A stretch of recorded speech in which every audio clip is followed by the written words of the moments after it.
Yes, you absolutely can live off of dividend income generated by covered call ETFs. I work with clients who are creating thousands of dollars a month in passive income, and you would be surprised many are doing it with less than $500,000, not their full portfolios. And many are inching towards retiring in their 60s or even achieving early financial relaxation in their 40s and early 50s.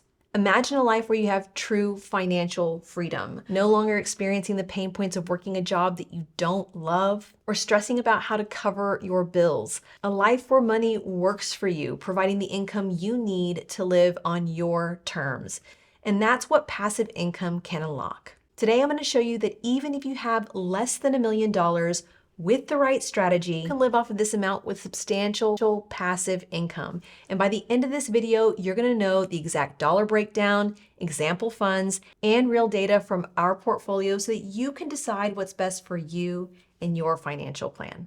Hi, I'm Stephanie, an ex-tech leader, data enthusiast, and debt-free millionaire. On this channel, I focus on balancing income-oriented strategies with long-term growth to help you achieve financial freedom while enjoying your life. So let's start with what many people think of whenever they hear dividend income, traditional dividend paying stocks. They often come with significant challenges if you're trying to live off of them. Take a classic like Johnson & Johnson, J&J, a top dividend aristocrat. J&J's yield is currently around 2.37%, and it is a rock solid company that has been growing its dividend for an incredible 64 years. But here's the reality check. If you need to live off of $5,000 a month, that's $60,000 a year, you would need a staggering $2,531,645 invested in Johnson & Johnson alone. Most people don't have that kind of capital sitting around. And then you have diversified dividend ETFs, which offer slightly higher dividends and broader diversification. Like Schwab's US Dividend Equity ETF, SCHD, the yield is around 3.62%, and with Invesco's S&P 500 High Dividend Low Volatility ETF, SPHD, the yield is around 3.89%. These are good funds, but they still present a core challenge. You need a substantial amount of money to generate enough income to truly live off of it in retirement, especially if you want to maintain the same lifestyle that you're living today.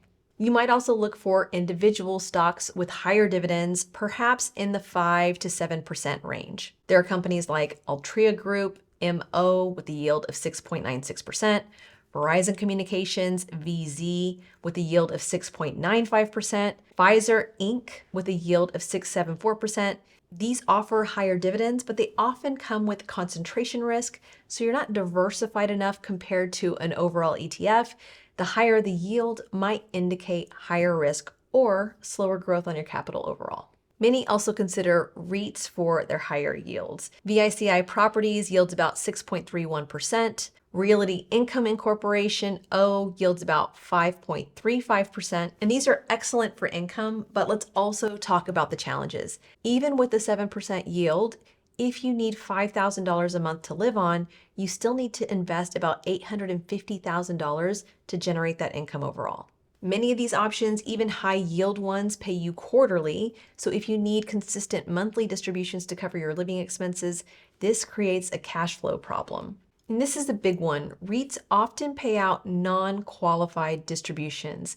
This means that you pay ordinary income taxes on the entire distribution, unlike qualified dividends from companies like Johnson & Johnson, where taxes are already paid at the corporate level, and you pay a lower capital gain tax rate on the dividend itself. To shelter these, you'd ideally want them in an IRA or a Roth, but for early retirees accessing these funds in taxable accounts, the tax burden can be significant. And because of rising needs for income and market volatility, covered call ETFs have become increasingly popular income-oriented options. Many of these funds open up the option for investors to access 10% yields and potentially more. And before we dive in, I want to remind you that this content is for educational purposes only. It is not financial advice. All investments carry risk, including the potential loss of capital. Past performance is not a guarantee of future results. Please consult a qualified financial professional before making any investment decisions. So you might have heard of some of these tickers: JEPI, JEPQ, BTCI, SPYI, QQQI, and YMAX. So what exactly is a covered call ETF? Imagine a typical ETF like an S&P 500 index fund. It owns a basket of stocks, and a covered call ETF takes that one step further. In addition to owning those stocks, it also sells call options on them. Think of it this way. When you sell a call option, you're giving somebody else the right, but not the obligation, to buy a specific stock from you at a specific price by a specific date. And in return for granting that right, you immediately receive a payment called a premium. So let's say you own a share of company X at $100. You write a call that says if it goes up to $105 in 30 days, you give someone the right to buy that stock from you for $10. And no matter if the price goes up to 110 or not at that specific time frame, the call option generates $10 back into the fund. Covered call ETFs collect these premiums and then they distribute that income to their shareholders, which is us. It's a strategy designed to generate higher, more consistent income streams, often on a monthly basis, regardless of whether the market is going up or down dramatically. And so it's important to understand the trade-off that comes with this kind of investment because you're selling the right for someone else to buy your stock, and it might cap some of your upside potential if the market rallies. So while you get that steady income, you might miss out on a bit of the massive growth spurts that you could be experiencing in the market. However, this strategy offers significant defense in down or volatile markets. Those consistent premiums that you receive act as a cushion, helping you to kind of offset the losses if stock prices are falling. So now let's get into the nitty-gritty of how these distributions are taxed. This is crucial for maximizing your income. Premiums from selling options are generally considered income unless they are specifically structured, and they are often taxed as non-qualified distributions or ordinary income, similar to how REITs are taxed. To shelter or to limit these taxes, you can invest them in retirement accounts like traditional IRAs or Roth IRAs, where growth is tax deferred or tax-free. However, for early retirees who are not yet 59 and a half years old and they need to access their funds without penalty, they would need to use taxable brokerage accounts, and this makes tax efficiency even more important. Funds often employ specific strategies to help investors on the tax side, either by deferring taxes to a later date or applying specific tax codes to reduce their overall exposure. This often comes through the form of return of capital, ROC, and 1256 tax treatment. A return of capital or ROC is a payment to an investor that represents a portion of their original investment rather than the distribution of income or capital gains. So think of it as getting some of your initial money back. And the key distinction is, unlike a dividend from a company's profits or capital gain from selling an asset at a higher price, ROC is generally not considered taxable income in the time frame that you receive it. Funds like NEOS's SPYI, for example, are very clear about what their distributions are classified as in their distribution details that you can find on their website. When you receive a return of capital, it reduces the cost basis of your investment. And your cost basis is the original value of the asset used to calculate your capital gains or loss when you eventually go to sell the asset. And while ROC isn't itself taxed whenever you receive it, it can lead to a larger capital gain or a smaller capital loss whenever you eventually decide to sell the investment because your cost has essentially been lowered. And once your cost basis is reduced to zero, any additional ROC payments are then taxed fully as ordinary income. So let's look at an example of good ROC. Let's say that you invest $100 into a covered call ETF at $100 a share. This fund, with millions and billions of dollars in assets under management, is constantly writing and executing call options. And while they do that, they generate both gains and losses. So for illustration, let's say in year one, the fund generates $20 in gains and $10 in losses. Fund managers are smart and they can harvest the losses and carry them forward. And if they can marry those losses with a portion of the premium paid out, they can classify that portion of the distribution as ROC. This means more of your current income is tax deferred, giving you more spendable cash in the now. Now, this can go on for years, and I go on into more detail about ROC, including bad ROC, 1256 tax treatment, and more. It's at the video on your screen, or you can find it linked in the description below. Not all covered call ETFs are created equal. It's massively important to understand the different types and their associated risks and rewards. I've categorized them into 4 main groups. First being the 12 to 10% steady income group. This category focuses on reliable, consistent income with lower risk exposure. It's ideal for investors who are looking to prioritize stability and predictability. Example funds include ITWO, the Russell 2000 High Income ETF, IQQQ, the NASDAQ 100 High Income ETF, SPYI, the NEOS's S&P 500 High Income ETF, and JEPQ, the JP Morgan NASDAQ Equity Premium ETF. Then there's the second category, the 13 to 19% Enhanced Yield category. This range offers a boost in returns, balancing higher income potential with moderate risk, and it's attractive for navigating dynamic markets. Examples include QQQI, the NEOS NASDAQ 100 High Income ETF, TSPY, the TAP Alpha SPYI Growth and Daily Income ETF, IWMI, NEOS Russell 2000 High Income ETF, and IVVW, the iShares S&P 500 Buy Right ETF. We then have the 20 to 39% Power Yield category. This category highlights strong income potential, appealing to investors willing to embrace a bit more volatility for higher reward. It combines substantial yield opportunities with strategic outlooks on market dynamics. Think of things like crypto, AI, and heavy tech. Examples include XTDE, the Roundhill S&P 500 0DTE Covered Call ETF, AIPI, the Rex AI Equity Premium ETF, WDTE, the S&P 500 Enhanced Options and 0DTE Income ETF, and BTCI, the NEOS Bitcoin High Income ETF. And lastly, and don't fall out of your seat, there is a 40% plus ultra high yield category. And this category targets aggressive investors showcasing returns well over 40% with a very corresponding, very high risk yield profile. And I'm going to be frank, I have largely avoided these funds to date. The trade-off is that there's a delicate balance between high yield, price decline, and total return. Many of these funds, while offering astronomical yields at this date in time, often don't have overall positive total return once you factor in the overall share price depreciation. And I want to show you specifically what I mean with these examples and what their current 12-month trailing yield state versus their full year picture if you would have invested in them at the start of 2025. So if you look at SPYI, YMAX, ULTY, or USOY, in today's terms, you would see that they have a 48%, 75%, 129%, and a 107% 12-month trailing yield based on the dividends that they have paid out over the last 12 months and their current price. It sounds wild, right? Now, what you would have experienced if you invested in these funds at the start of 2025 versus the end of the year were price declines within the range of 28% all the way up to 59%, as you see here with ULTY.